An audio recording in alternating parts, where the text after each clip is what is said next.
How to add green screen effect inside Instagram Reels. Hello everyone, welcome back to our channel. So let's dive right in without wasting any time. Also make sure to watch this video till the end. So first of all, open up Instagram on a device. Then tap on the plus icon at the bottom menu.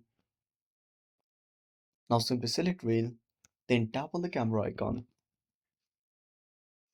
Now simply tap on the effects icon. Then tap on the source icon. Now type green screen. Now select green screen.